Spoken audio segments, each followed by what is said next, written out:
Thank you for joining us. I hope that you enjoyed your coffee break, and we will continue now with our session 6.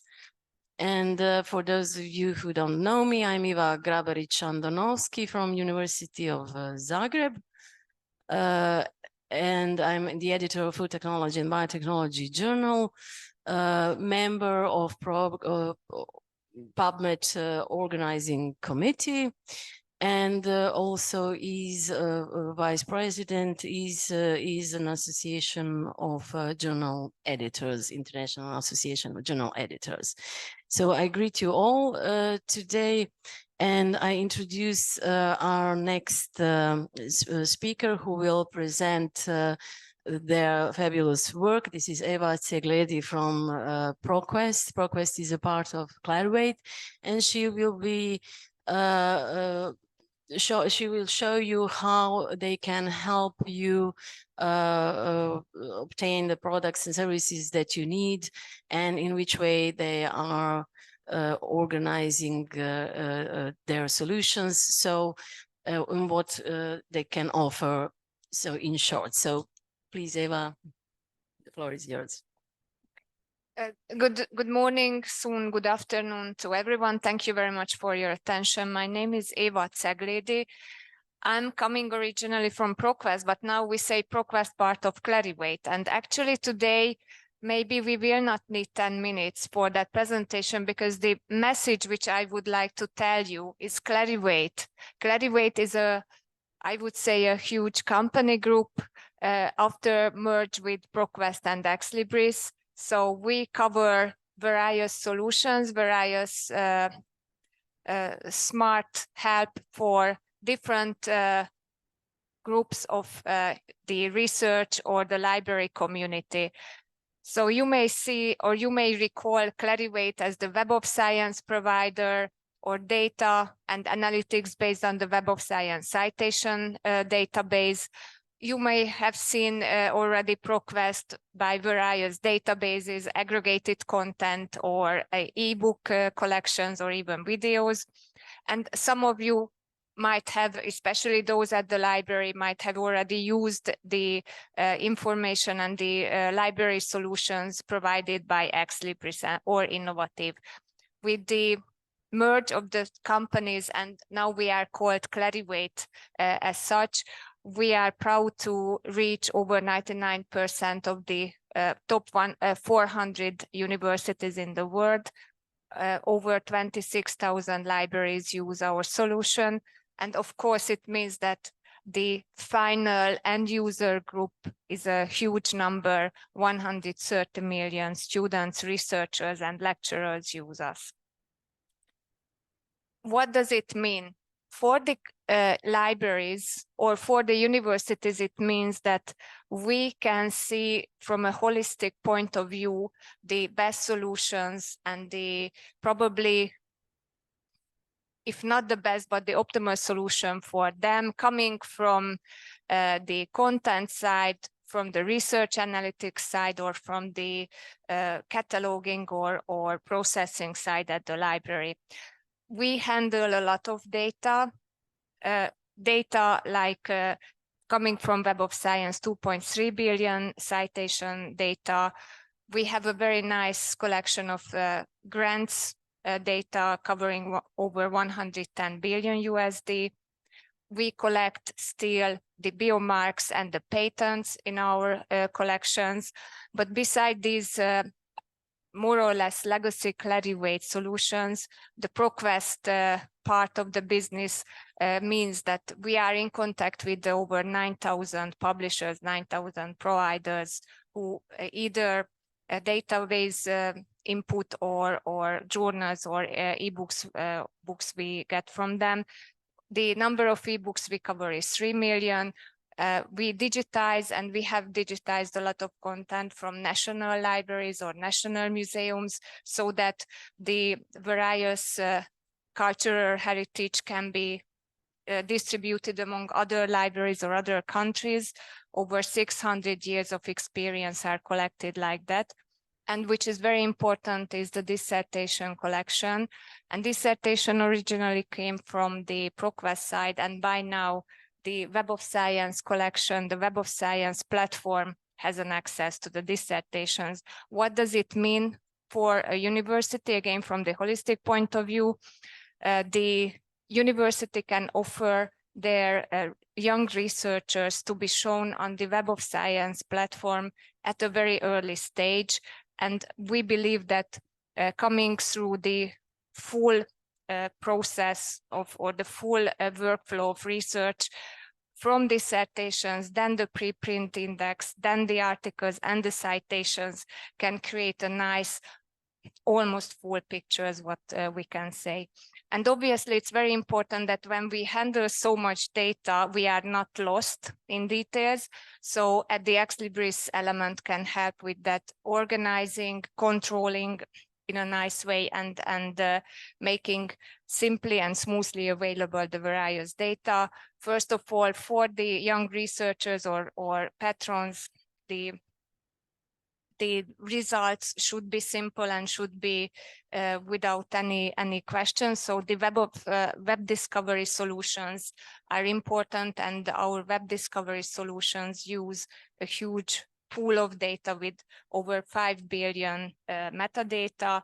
And of course, a lot of institutions use that in Europe or all over the world. In Eastern Europe, I have to say the cloud-based solutions coming from Ex Libris are becoming more and more important and more popular. In Hungary, we have the first ALMA user, a research institute, but in Poland and in Czech Republic, bigger user groups consortia are developed in the last couple of years. And of course, the legacy Clarivate still means a lot of expertise, a lot of consultancy opportunities, and clever experts or opinions can be delivered through our company.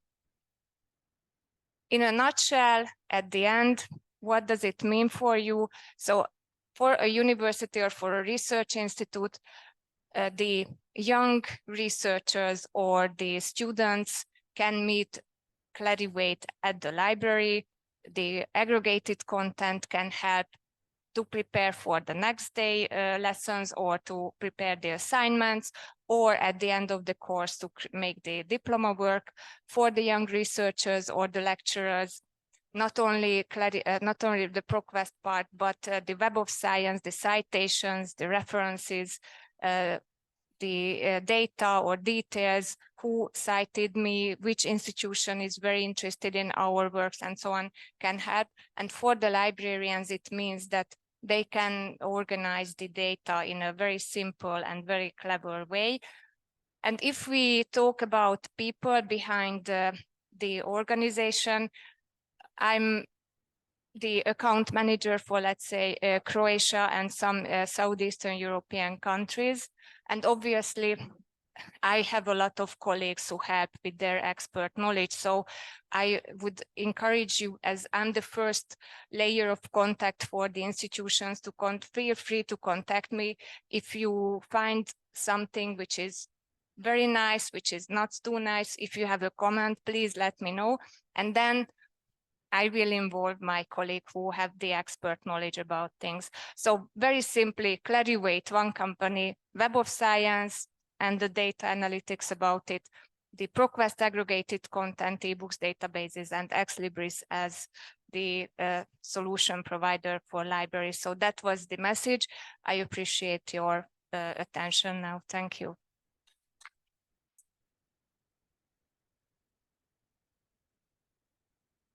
Thank you very much. Next, we have a presentation from a colleague from Sciendo, Otakar Petr.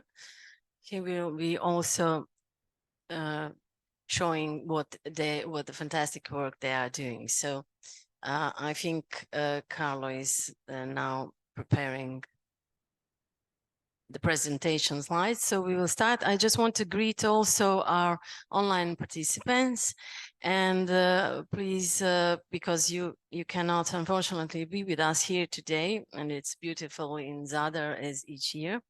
So I hope that you enjoyed the conference program so far, and that you will be joining us in the discussion later. We will have a panel on environmental awareness and sustainability, and feel free to ask your questions in Q&A.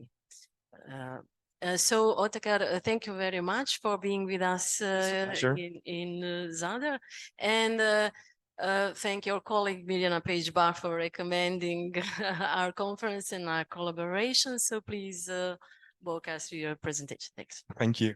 So hi again, everyone. My name is Otakar, and I'm responsible for Croatia on behalf of Sciendo.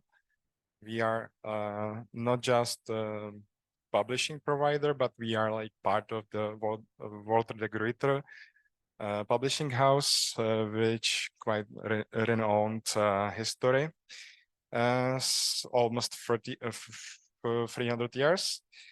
And so we can offer, like, let's say, world-class publishing solutions to universities, academic institutions, as well as individual authors.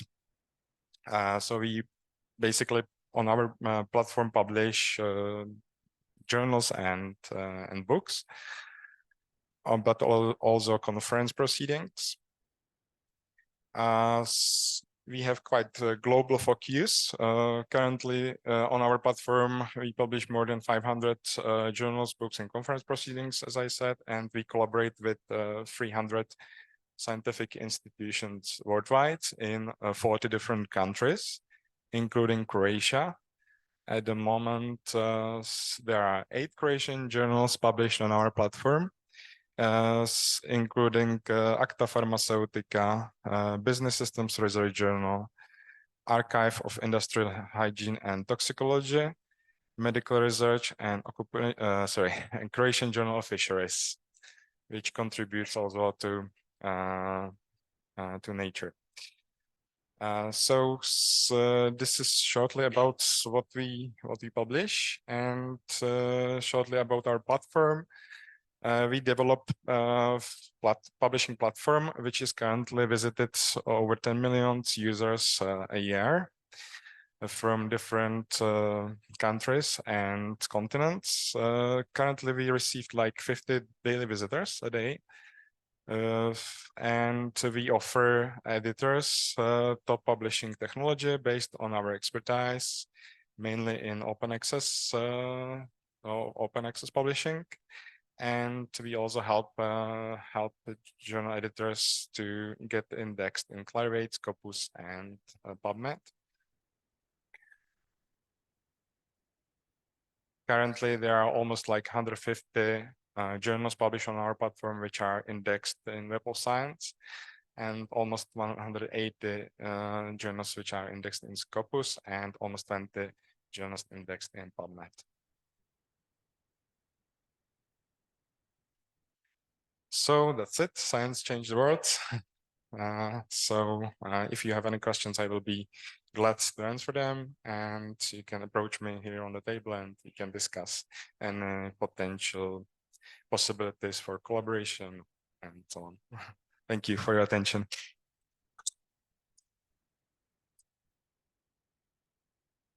Thank you very much, Otakar. I will now want to start our panel on environmental awareness and sustainability, which is organized not only by our program and organizing committee, but also by EASE Association of Editors and Croatian Association for Scholarly Communication. So I want to ask Rachel Martin from Elsevier and STM to join me. Eva, you can join us also. Julie, Kim Young from Bentham Science. Otakar, please take your seat. And last but not least, Francesca Brazzorotto from Karger Publishers. So please, oh, sorry, they have one chair less. Well, you're manageable, girl. So thank you all for participating in this panel and to you know, be able to, we want to actually to have some feedback from you as representatives of publishers, associations and service providers, to show our audience what can we do to reach the United Nations Sustainable Development Goals, because as we can see in these recent years, not only the climate has changed, geopolitical situations has changed, and everything. Health problem was very big for several years during COVID pandemic, and now we are facing even more inequalities than we faced before, and now it's obvious actually that we need to do something and to all join together in that action to reach Sustainable Development Goals by 2030, which is very near. So I would like to start with you, Rachel, because you were a part of International Publisher Association, and as STM and Elsevier's Global Sustainability Director, you were including in the design of or initiation of the UN SDG Publishers Compact. So I wanted to ask you to you know, walk us through it, how it all started, what are the major points of this plan, and to show your perspective and view it. Yeah, thanks. Yeah, you should just press the button and you can talk. Okay, I'll get the right microphone. Hi, everyone, and hi for those people online. As Eva described, I'm Rachel Martin. I'm the Global Director of Sustainability at Elsevier. Elsevier is a very large publisher for those who don't know. And I also serve on very many different association boards.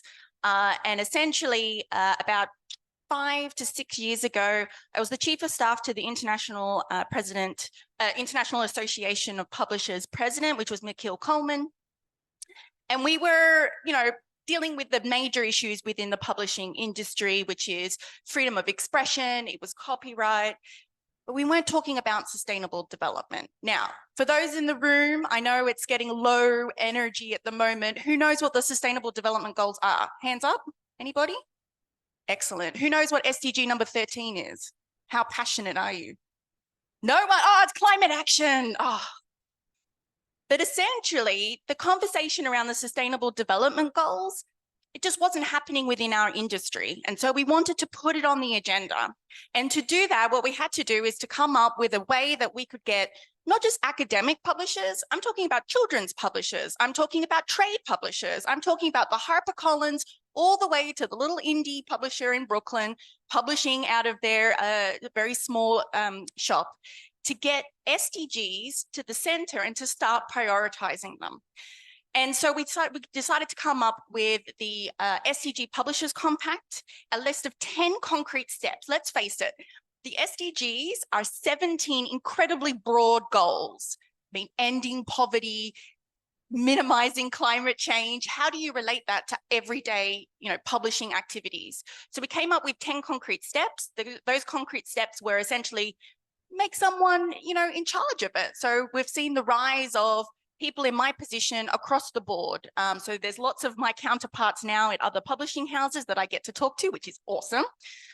It also sort of said, you know, let's pick one SDG, right? You can't solve everybody's problems. What you need to do as an organization is sort of pick 1 or 2 SDGs. And what we found is that the publishing industry, more broadly speaking than academic publishing, has a unique role to play here, right? We're not fast fashion, and we're also not, you know, manufacturers of ballpoint pens. What we do and what you guys do on a day-to-day basis is about knowledge, right? Knowledge, inspiration, it's culture. And so what we found is that people were prioritizing SDG number 4, quality education, SDG number 13, which was around climate change, and SDG number 10, which is reducing inequalities. Now, if we compare that to other sectors, so let's think of industry, let's think of, you know, other sectors that you've got, they normally prioritize SDG number 9, which is industry, infrastructure, and innovation. Makes sense, of course. And they normally do something around SDG number 8, which is decent economic growth.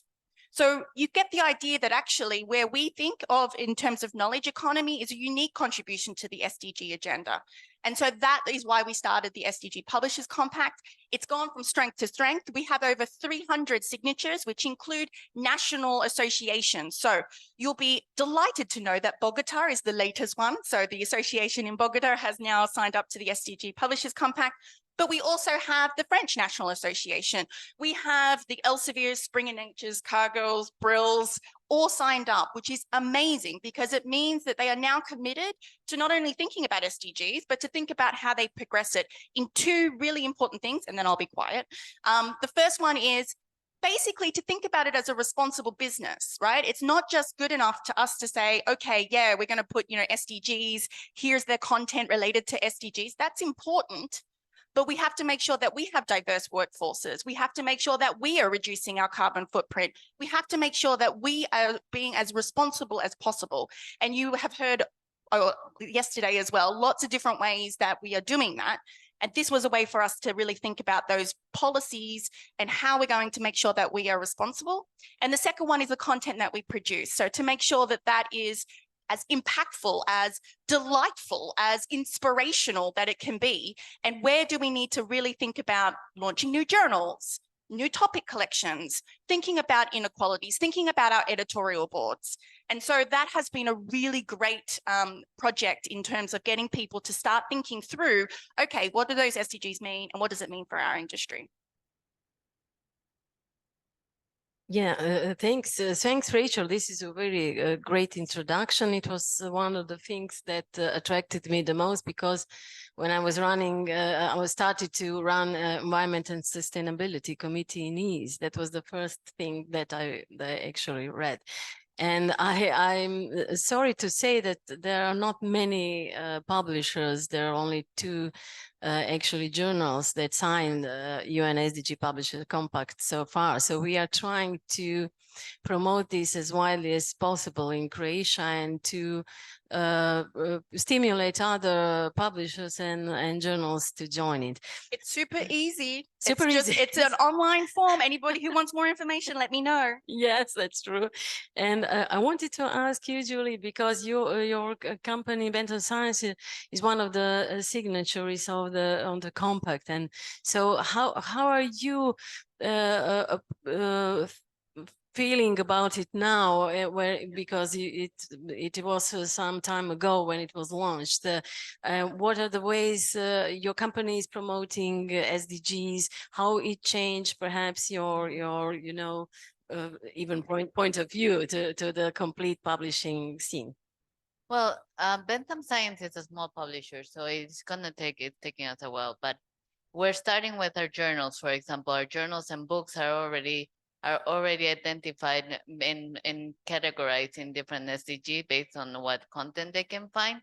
And then for newer content, we're tagging those articles as they've been submitted to make sure that the author is also able to say, okay, this is relevant to this SDG, as well as the editors. They can start tagging. And this, in the sense, will help, like I said, increase visibility, make it easier for scientists to find relevant content that is applicable for the SDG that they want to tackle. But additionally, it allows us to kind of find the gaps in research. So identify which SDG do we have, is there not enough publishing in that we have to go tackle or go after, in a sense. Obviously, we're doing that with newer content, and we're working on doing it retrospectively as well. So tagging all our older content as well. So that's taking a longer time. But we are conscious that SDG is a key important topic in the publishing industry for the world, and obviously because we need to do it in order to survive. So it's important to us. But we are doing little things, and we're looking also into our process, our publishing process itself, to kind of understand where carbon footprint is being spend it the most, and then trying to see if we can reduce it somehow. And everybody saw the Apple release, which was all about carbon neutrality and being carbon zero, I think it's called. I mean, and so everybody should be looking towards it, but I mean, carbon zero, I think, is a hard concept because I don't think, and Rachel, you can correct me, I don't think a lot of companies can be carbon neutral. But, you know, reducing the amount of carbon emission will help in the long run. And like, you know, every drop matters at the end of the day. So that's what Bentham Science is doing. And now, yeah, thank you, Julie. Do you want Rachel to comment on the carbons? Can we be carbon zero, like Coke zero? No sugar, no nothing, no caffeine, no caffeine, no. So perhaps can we do it? I'm not sure, but So you can enlighten. it's kind of interesting. In the world of sustainability, what we're seeing now is it used to be this kind of net zero. And I'm a big advocate of like, let's compete down to net zero. Like, if you think you can beat me by 2025, let's go. You know, every little bit really does matter. Where we've kind of got to at the moment is that carbon neutrality, the idea that you can, hands up if you know net zero, everybody understands what net zero is? Yes, perfect. Carbon neutral, does everyone understand carbon neutral? Excellent. You never know with some audiences, so I like to check. Essentially, you know, carbon neutral assumes that you are neutral right now. And the fact is that every year our emissions go up. Last month was the hottest month ever. I don't think as a responsible business and a responsible industry, we can safely say that we are carbon neutral. I don't think that benefits anybody in the whole scholarly communication stream. So we really do need to think about it.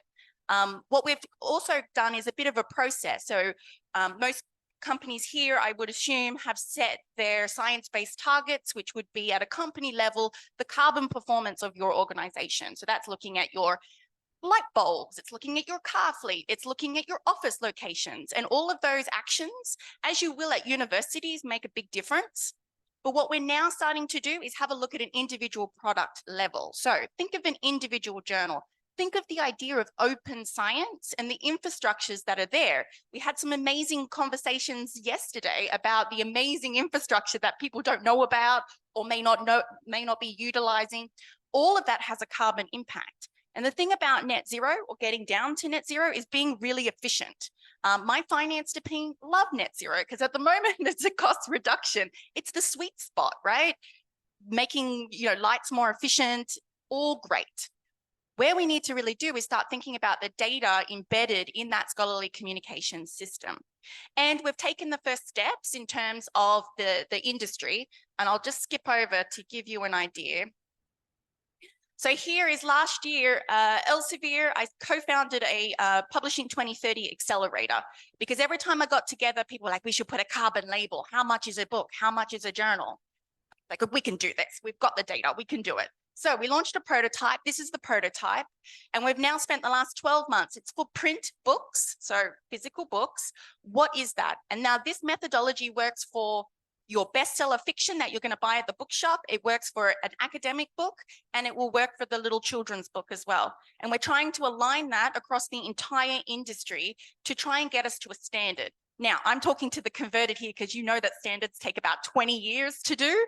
We're trying to accelerate this. So we're trying to get an agreed methodology, which is the first agreed assumptions around carbon. You know, what is it? What does it mean? And breaking it down into things like this, right? So a nutritional label where we're transparently reporting on what the carbon embedded of a book is. So this isn't about greenwashing. It isn't about labeling carbon neutral. It's about saying, hey, this is what we're thinking about. Now, the first category that I'd like to highlight is content creation, which for a publishing perspective is when we think about the content creation of when the peer review happens. What is the carbon impact of the peer review? And that is what we need to start thinking about. And we're starting a group together with EASE and STM, I'm the chair of the Social Responsibility Committee, to start thinking through what that means.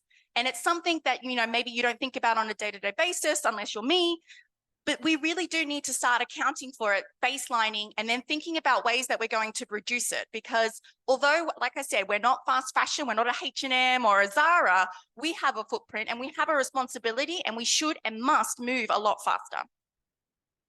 Yeah, I agree completely with you. And since I'm coming from the Faculty of Food Technology and Biotechnology, we are familiar with labels or nutritional labels. But if you are paying attention, which I guess most of you are thin people and healthy one also. So it's should be relevant also for publishing industry, and not only for publishers, not only for journal editors. I'm also inviting journal editors present in the audience to, for example, check our EASE manifesto. This is a set of simple guidelines that you can do even as a small academic publishers.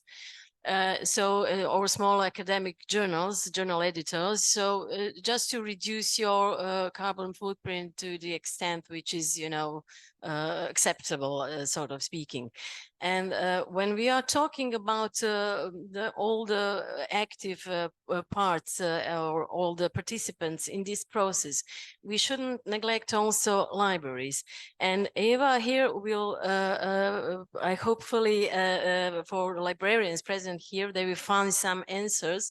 How can your company help librarians to achieve sustainability?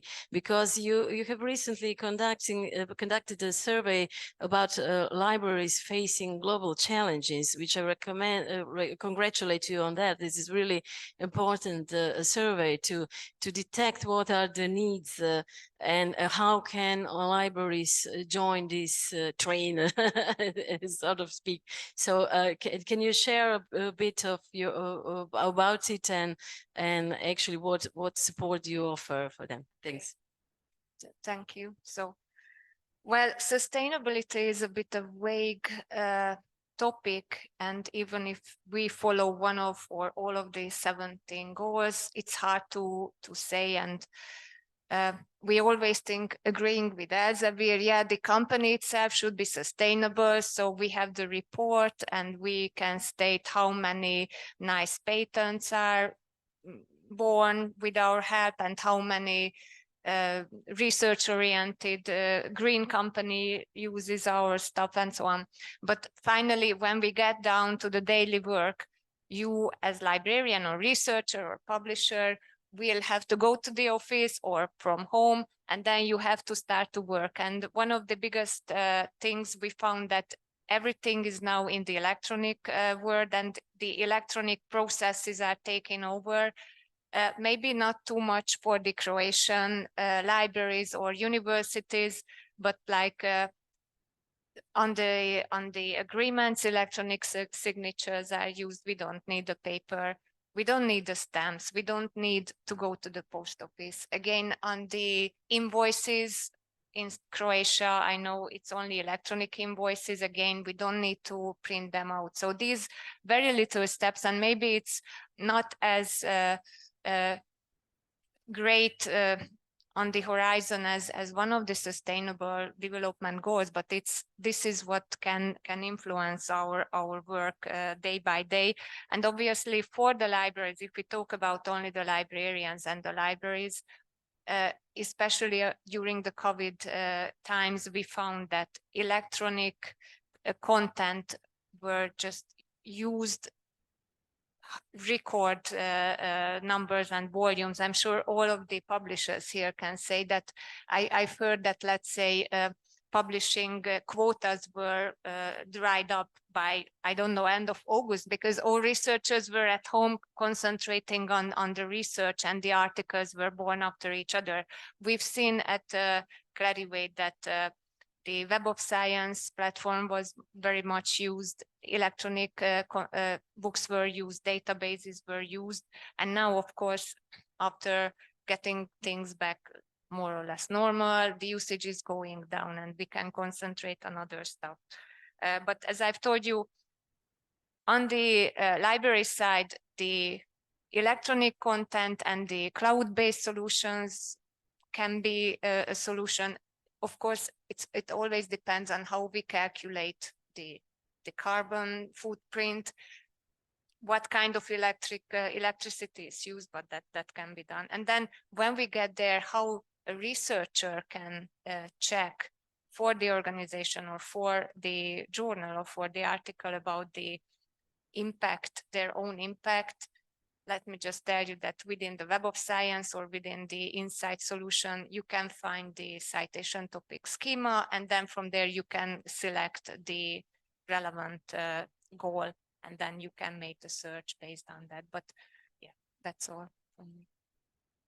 Yeah, thank you. Yes, I've noticed that in the last couple of years, researchers were writing papers at home, because I'm receiving like in 2 weeks 40 papers, which is for a small journal really a lot.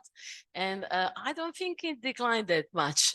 So they're still writing. For libraries, I know that they are slowly coming back to the libraries in person, but electronic resources are very relevant, and also infrastructure that provides these resources. So I want to ask you, Otakar, to show us a glimpse.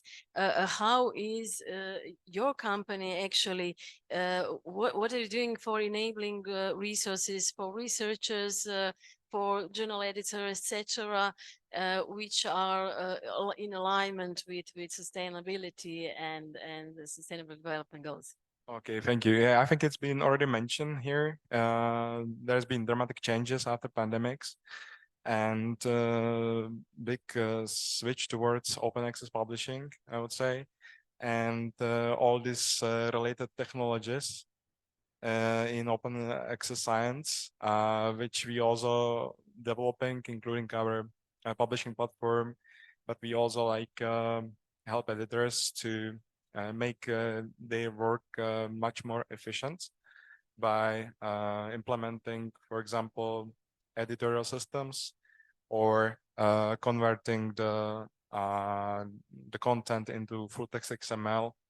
I think this is now also a big trend, like publishing ebooks and journals in full text XML format, which actually allows publishers or readers to read the content on any device, anytime, online. The whole content, and it's also like easy to use, easy to transfer, very quickly. You don't need to have like strong or fast internet connection.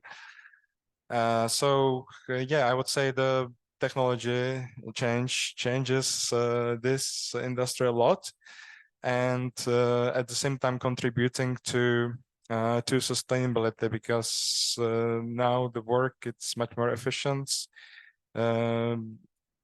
We don't have to print much, and we also can save lots of time, and doesn't have to commute big or travel the big distances. Everything can be done almost online. So and we also published on some text on our and articles on our platform. You can check it out in our blog, and you can learn also about more about editorial systems, full text XML, and so on. So I believe all these things contributes to sustainability and scholarly communication. Yeah, that's true, because I was reading your blog. You have a lot of interesting topics tangled that you have tackled. You wrote several commentaries on the use also of artificial intelligence tools, which is, I think, for most academic publishers the greatest challenge at this point. You also have a lot of resources for researchers, peer reviewers, and that's aligned with the quality education goal. So I congratulate you on that. Blogs are not something which is in, I don't know how about you, but in my field of science, because I'm coming from STEM field, it's not something that people usually do, write blogs or even journals. Less researchers, even less. So perhaps it's more common common in Croatia in humanities and social sciences, but it is a good way of communicating and also expressing the need to act on certain topics. And not only we are mainly dealing with research integrity and peer reviewing process, because these are two difficult parts of editorial work, but we are also facing challenges which are mentioned before. So, and it's all impacted our work. So, and our procedures. So we are trying also as publishers and as editors to be as sustainable as we can, and to be environmentally aware, which is the topic of the. I want to ask you, Francesca, because I know that you are also, your company is also signatory of UN SDG Publishers Compact, and because when you are joining the initiative, you can choose up to 3 goals which you are most focused on. You can of course choose even more if you are, you know, enthusiastic as I am. So, and but at least focus on 3 goals. That is the first thing that they you know, stimulate you to do. But there are a lot of different steps, like assigning someone who will be tracking your progress, to have some baseline of your activities so you can measure your progress, etc. So I wanted to ask you, did you, when you joined the initiative, did you do some baseline of your activities? And if yes, how did you measure your progress, and how, and what are your results? Do you see some changes in your workflows or etc.? Please. Thank you for the question. And first of all, I just want to say I'm humbled by my ignorance on the topic. And I just want to say, because actually this is such a great opportunity to look into that. And as I was, you know, Rachel was saying. Yeah, just I want to just interrupt, because Francesca is not an expert on this topic like the rest of us, perhaps are, especially Rachel. And but I wanted to her to join us, because I know that she can speak from the experience, and that will be more than enough for you. And that's much more than a lot of our publishers and journal editors has. So No, thanks. So please share No, freely. exactly. With us, yes. Thanks to this invitation, because we all go to all these conferences, and I could do them with my eyes closed sometimes. You always talk about, you know, open access, open science, and, you know, scholarly publishing. But this topic is so important, and it never gets, you know, brought up at this local conference. Then there might be some specific ones. And in a small company like Karger, I have noticed that, you know, things are done, but are not necessarily, you know, well publicized, and not even within the company. So as Rachel was saying, this is such a great chance for me even to look into it and find out things that I didn't know about, and make myself actually responsible to share it with my colleagues and everybody else, because I think it's so important. So thank you for organizing this. Thanks for inviting me. And going back to your questions, for what I could tell, reading the information that I found before coming to the event, I can see that Karger has decided to focus on 2 main points here, which are the number 3, so good health and well-being, and number 7, which is affordable clean energy. And I think that's a good start. I think they wanted to keep it focused and small, so they could track the success and see what could make actually an impact and not overdo it. The first one, the good health and well-being, is actually very, you know, well suited for the company that Karger is. We publish in health sciences, so to make sure that this content on health, etc., is made available to the researchers and to the public. So we have various articles. So we have a dedicated page on this topic where everything is well spelled out. So I invite you, if you're interested, to go there and see exactly what kind of content we included under this particular point. We have open access journals on this topic, and also we have divided the various sub-points like reduce epidemics, reduce global maternity death rate, and under those topics we have a particular articles, research articles that are relevant to the particular topics. And apart from that, and making all of these things available and free to read, during COVID, obviously, we made sure that all our resources on the topic were also available, and they still are. And then on the topic of affordable clean energy, I can see that actually Karger in the office in Basel in Switzerland has taken many steps to make sure they could adhere to that. So they have installation, they have panels for on top of the roof, they use hydropower, they use waste heat from the local incinerator in Basel. They have reduced the amount of paper used, and they only use paper with eco label to do their packaging, and they also decrease the number of print copies. So you'll also notice marketing wise, we only print on demand.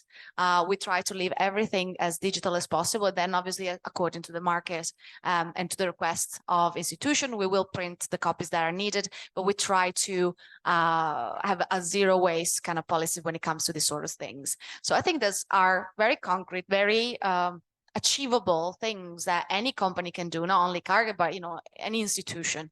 Let's know, like my suggestion would be not overdo it, just go with one or two of them and make sure that you can track everything as you go. And for Karger, the tracking is happening, so you can check on our page. I think every update will be put there and for everybody to see and be as transparent as possible. Yeah, thank you, Francesca. It's really admirable. So we recently conducted a survey together with Higher Education Sustainability Initiative Fellows Group. So we sent a survey to all the mailing lists of publishers who are signatories and journals who are signatories of UN SDG Publishers Compact and who are not.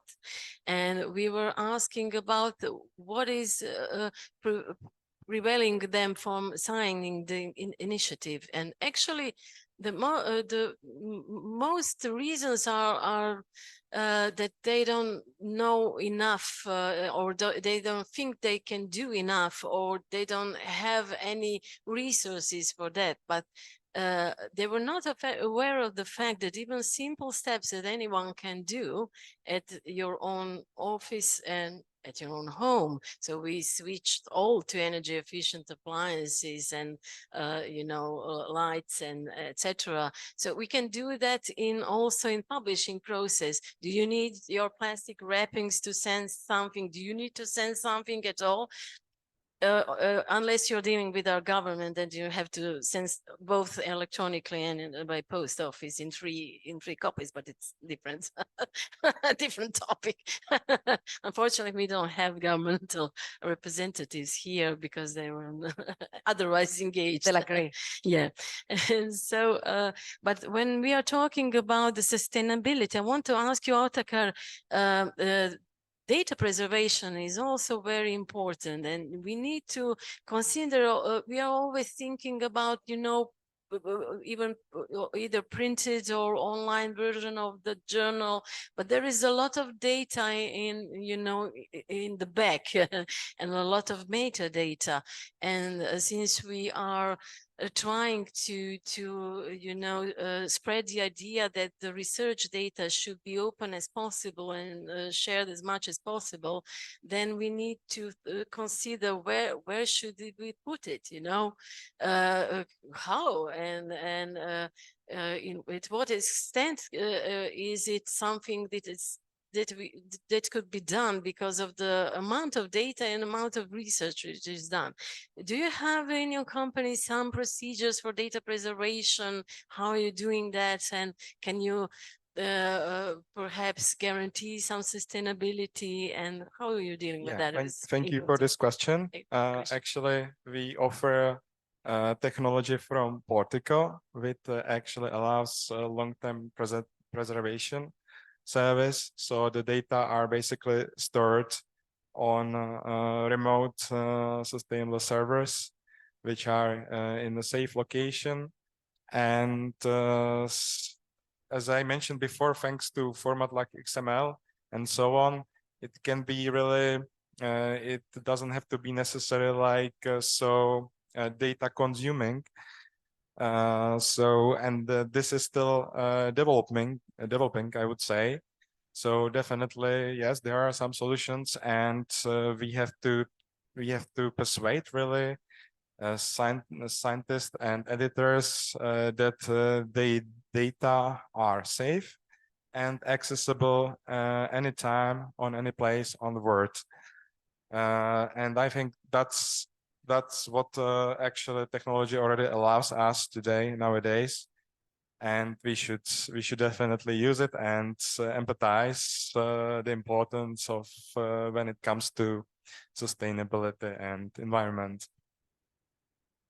Yes, that's true, because fair data is something which is needed, especially if you are applying for funds within the European Union framework. You should have a data management plan also, and the data preservation is one of the important key factors. So thank you for sharing. That's a good thing to know, that you can you know, if you don't have your own capabilities for that, then you can outsource it. So you have companies dealing with that, and they are aligned with SDGs. So that's great.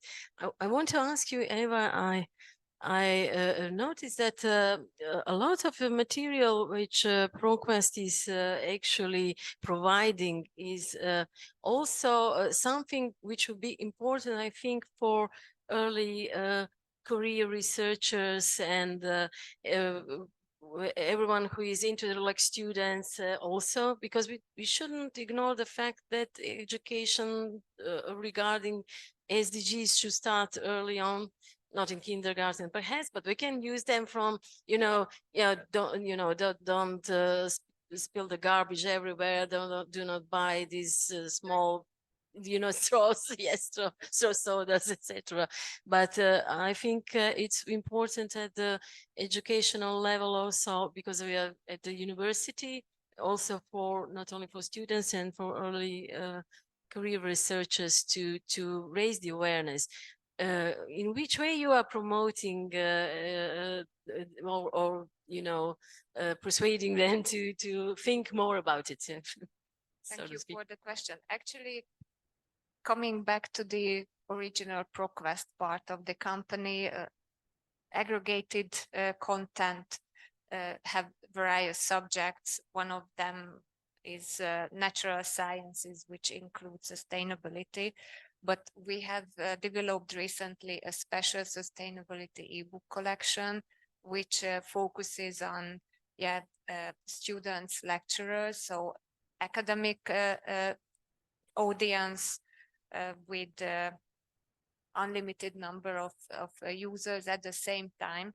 And this sustainable ebook collection is available on the ProQuest ebook central platform. I'm sorry, that's some marketing, but the point is that in one place, over 7,000 ebooks from the biggest and most renowned publishers, from Karger to Elsevier, we could go on with the list, are available. And we selected these books by, actually our special content team selected these books, and each sustainable development goals are covered by certain books at the same time. So we try to highlight that this is important even in grade 1 or year 1 at university. And we try to make that easier for the lecturers, because actually a lecturer can talk about a lot of stuff. If the students are not engaged, we just spend time. So that is our aim with this special sustainable ebook collection, and obviously we have good feedback about it. Thank you for the question. Yeah, that's very good, because actually is not something that you see much, I wanted to ask you, what is your experience regarding that? Yeah, no.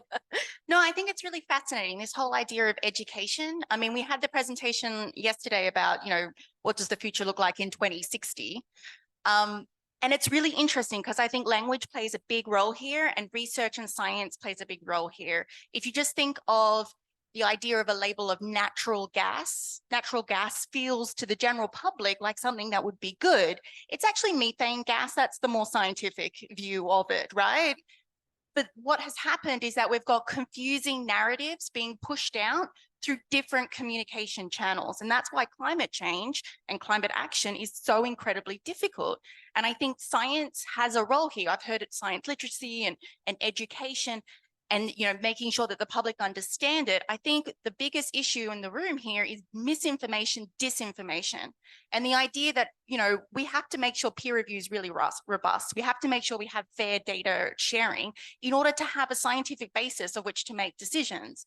But the idea that from science, there's a linear process to a policy and then it suddenly gets implemented is fairy tales, as I heard yesterday, right? It doesn't work like that. And I think what we need to do is really think about that education piece. So I was at the Global Sustainable Development Congress. It happens every year. And I was with a lot of university professors. We spent most of the time talking about young education. We've got falling literacy rates in developing countries. We've got children who are not reading books. So they're the product of looking at Facebook. They're looking at, messages that are going on into these social media platforms. And in 2022, Elsevier did, in combined with the Economist, a really interesting piece of work called Confidence in Research. And I found the most shocking statistic there is 1/3 of researchers had either themselves or had a close colleague who'd been, trolled or harassed on social media for talking about science. So, we need to think about, when we're thinking about the future, we're thinking about education, we're thinking about sustainability, what are we doing to provide the protection so researchers can do their job, that we can communicate those outputs? And it goes beyond this idea of business models to what exactly are we going to do to make sure that we are combating what is, I think, the biggest threat here, which is the misinformation and disinformation narratives.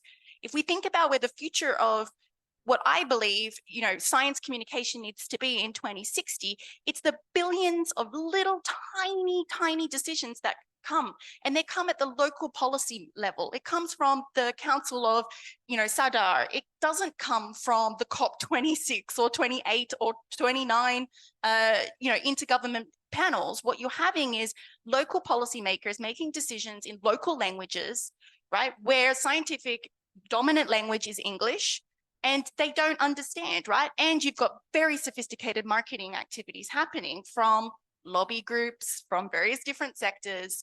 So we've got this really complex, shockingly complex system of communication that we need to address. And it'd be really interesting because, SDG number 17's partnerships, how do we collectively kind of address that, right? And it goes beyond subject collections, which I think we're doing stellar job at the moment. No disrespect of what we've done to date, but we do need to accelerate that. And I think that that's a really interesting topic to continue to pick up and think about how we can collaborate around it. Yeah, good point. Julie, do you want to say something about the collaboration actually with journal editors and how you are, as a publisher, are actually, in your interaction, working towards promoting sustainable development goals? And I know that you have a portfolio of your journals which are also promoted via different SDGs. Can you tell us a little bit about it, because it's important for journal editors also and smaller academic publishers to get an idea how can we start promoting and how can we start at least talking about it. It's at the if we are at the level which is not that sophisticated or far advanced. Well, I must say humbly, like Francesca said, I'm not so knowledgeable about this either, and the editorial board. However, if I think about if we're talking about it and we're making sure that our editors are aware that the SDGs are a key point, so that when they start thinking, when they get papers, when they start, it's like Rachel said, it's education. It's educating everybody so that they understand what they're looking for. you know, because if they say anybody can look at the SDGs and say, oh, you know, those are important, but what does it mean? What is the real context of it? And what are you supposed to be looking for? And how is it going to help? You know, so it's changing the mindset of the researcher, not to just look at a paper and review it and say, oh, you know, it's sound, but also start thinking on how to be able to apply the research into one of the SDG goals.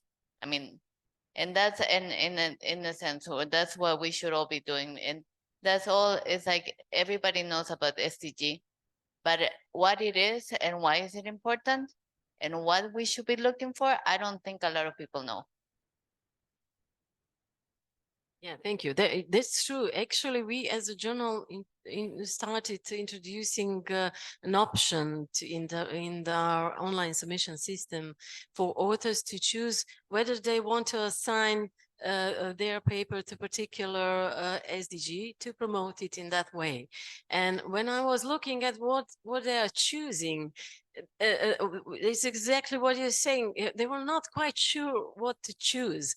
What is something which is most important, like a message of their work? Because okay, they know about sustainable development goals. They go there, they read that, but perhaps some classifications are different. Perhaps some terms are different in each country. So I want to ask you, Rachel, about your project of you know, your roadmap and pinpointing terminology and actually what are you doing to help us all to you know be able to promote it in a best possible way. So in August, we launched, so the STM and the Social Responsibility Committee launched the SDG Sustainability Roadmap. It includes the EASE Manifesto guiding principles, the HESI SDG Publishers Compact Fellows top tips for publishers and editors. And basically what we wanted to do is kind of pull all this together. I mean, those SDGs are really big, as you said, and so what we wanted to do is like, where does Research for Life come in? Where does the FAIR principles come in? When does this sort of all fit together? And so we have the ambition to have 3 levels. So level 1, basic 101, like how do you sign up to the SDG Publishers Compact? What do you have to have in place? That's what we launched in August. We now got different groups looking at level 2, and I don't think anybody in our industry has gotten to level 3, but we'll get there maybe next year with some ideas of some stretch goals for everybody. And it's the just, you know, basic kind of pragmatic approach of how do we pull this together under the umbrella of SDGs and how do we increase the awareness and get people to start taking actions today.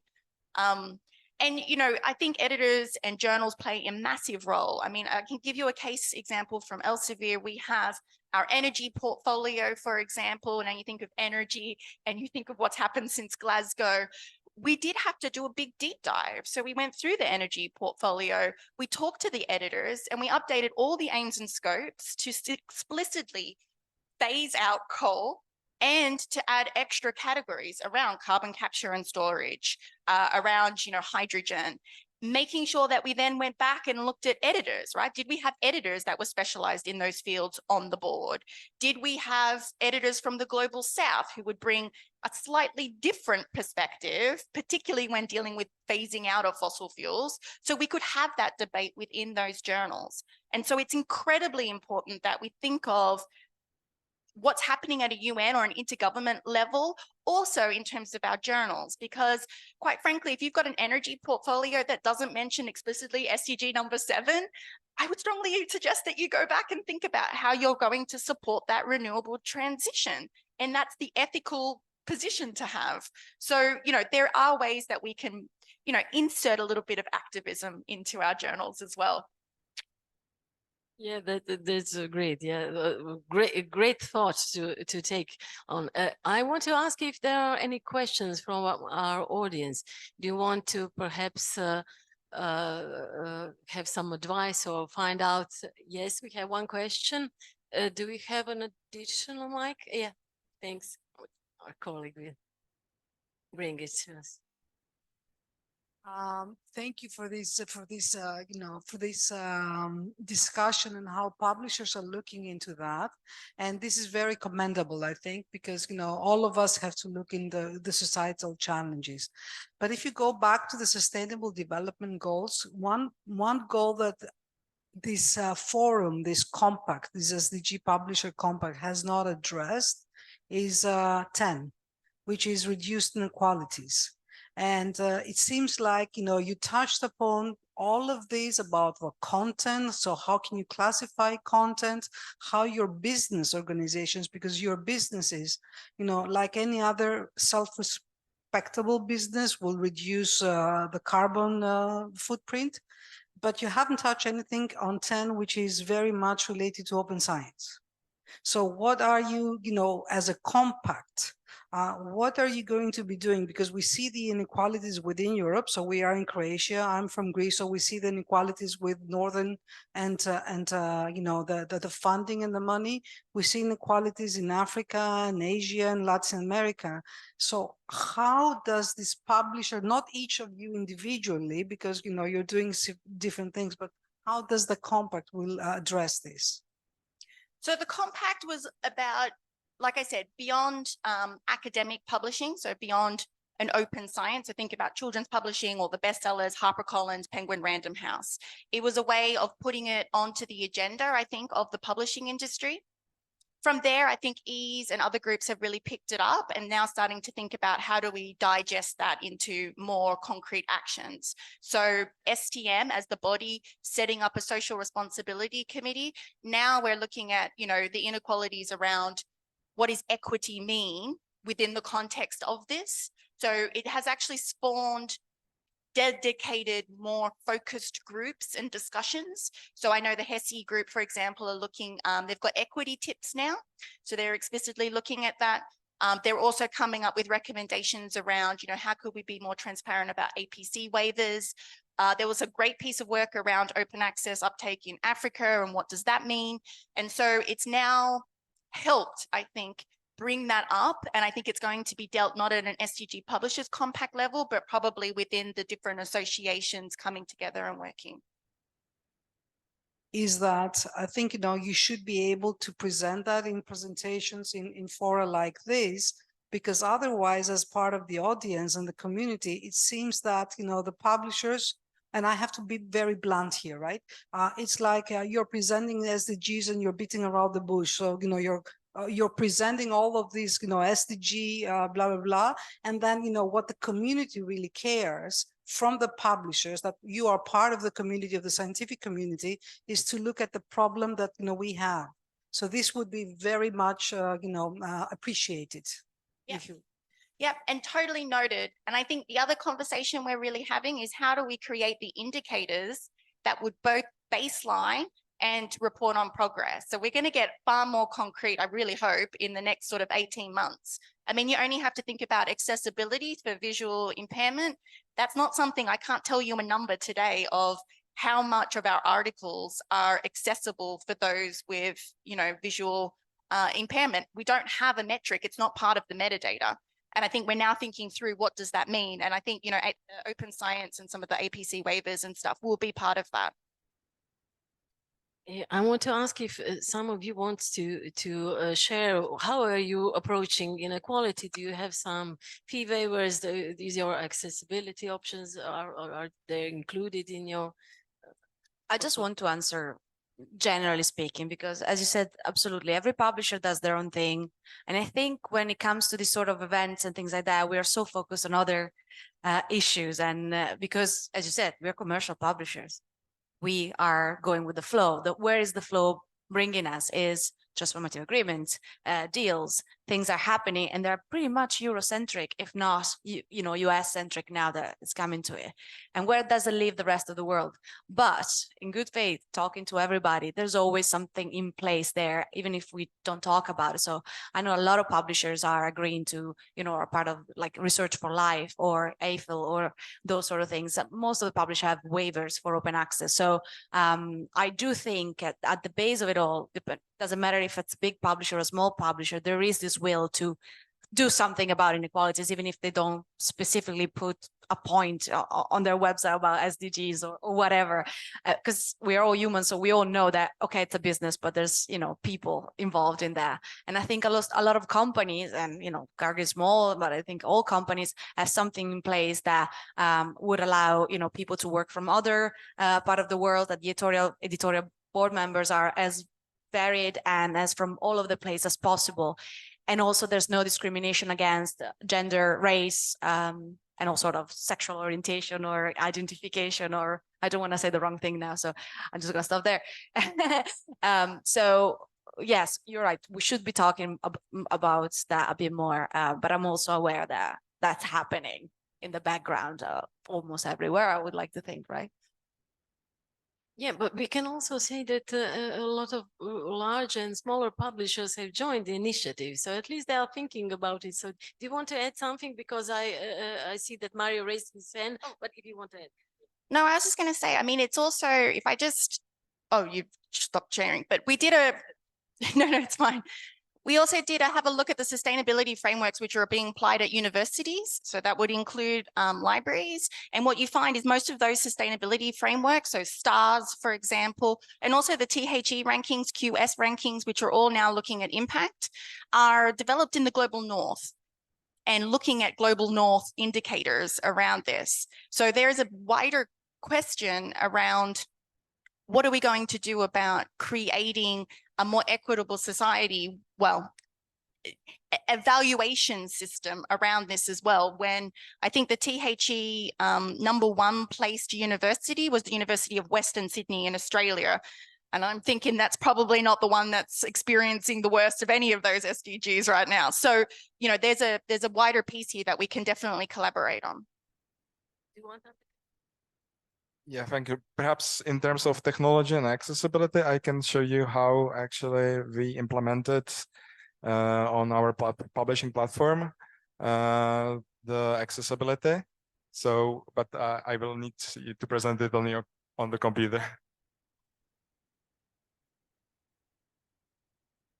Okay. I think you will have to go to the main computer just to show. You need just a Google browser. Yeah, I have limited options here because they don't want me to spoil anything. So.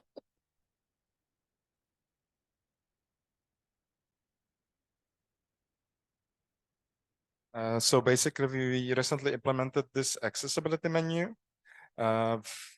which actually allows, let's say, users or readers with disabilities to easily more process the content on our platform. So actually, for example, you can have a bigger text or screen reader.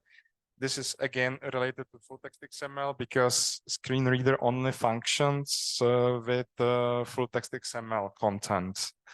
And also, like, you can choose your accessibility profile. For example, for people with dyslexia or ADHD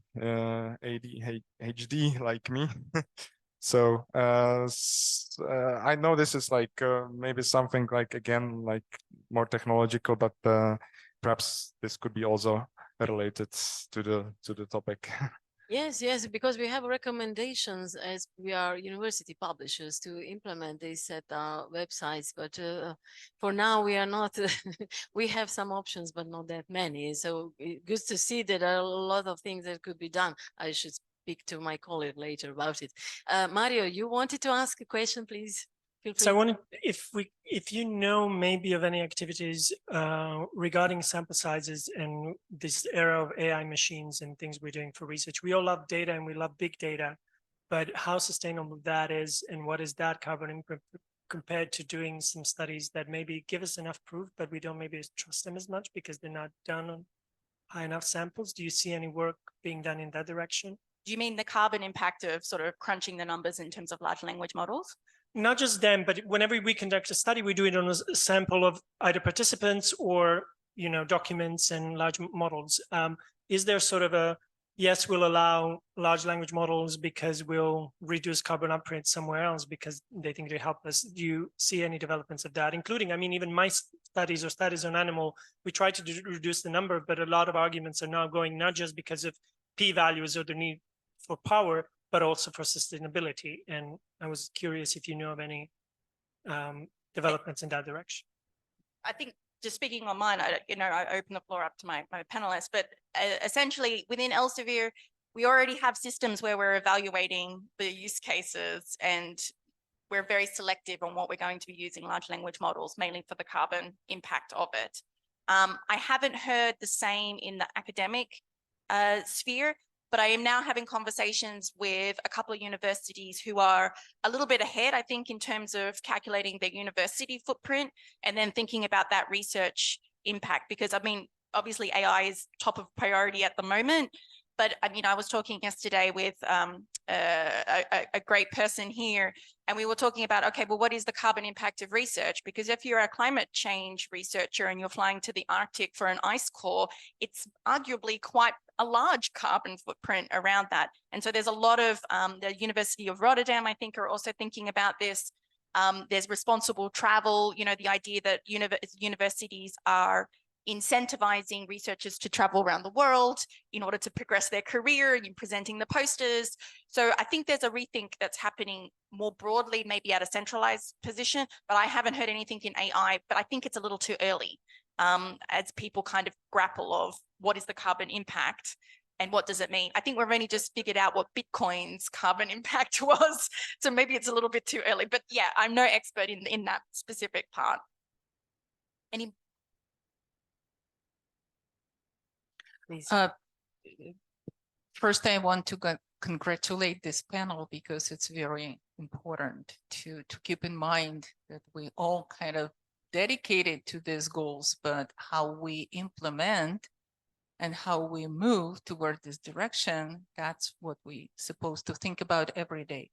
I just want to share my experience because it's, in my mind, it's always come to individuals which start the process of discussion and engagement of students at the universities. When I was vice president for strategic development in one of the Ukrainian universities, and I also chair ecology. What I was doing, I was implementing so-called green office at the level of the university. So because sustainable development, it's about decisions, and most of those decisions related to economy, finances, right? So green office is actually implementation of sustainable development at the level of institution, which is not producing some product, right? So universities, it's educational institutions, we produced the future minds, right? Or influence on future minds. So green office means that you made decision at the level of institution to convert your whole operations, all installations, all replacements according to the energy efficiency and sustainability. So you change the policy inside of the institution. So I walk around this university, you don't have a green office yet, but you're on the way. So I would propose that you will do it for the next year, discuss with your administration. Student engagement, you would not believe how young people are eager to do some projects, you know, to be involved in this process. Once they are engaged and they have results and they can see results, it changed their lives. For whatever career they will choose in the future, it would be different minds according to SSG. But another question is, because, you know, I try to be in compliance with Rachel's statements about education. It's all about education. And you have to start from kindergarten, schools, and then higher education. When you're available to do that, then it would be less problems in the world. So publishers,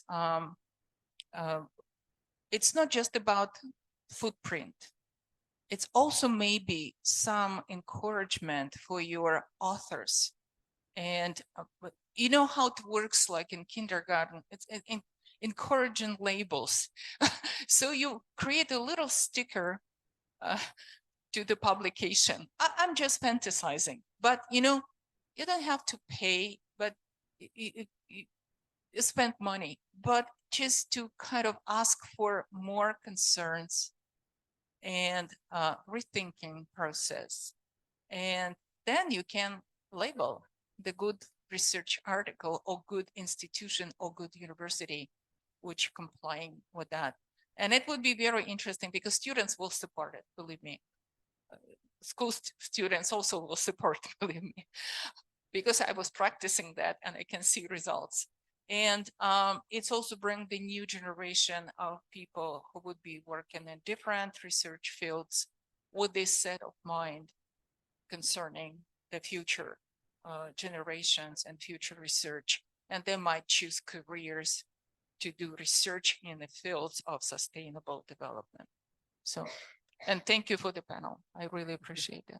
Yeah, thank you. I think since we are running out of time, I have to wrap this up. But I think this is the best possible message at the end, that we should do a lot more about engaging them from early age, to be more aware, to have a more sustainable and pleasant environment. And I hope that the changes will be done in a way or efficiently in order to prevent those, as you know, you witnessed these storms and floods and everything which was happening in Croatia and other countries throughout the world. And I hope that if we could just like ignite a fire today at this panel, if this was enough for you just to start, consider this not only as an editor, as a publisher, as a librarian, but also as a researcher and peer reviewer, to make your choices based on that, to support the journals and publishers who are considering UN SDGs and the impact we have on this planet. So I thank you all, and really it was a pleasure to talk to you, to hear. I learned a lot and I will implement it in my future work. And thank you all for listening. And I just want to make a quick announcement before our lunch break. As you most probably know where it is, and they're anxiously waiting for you to serve you the food.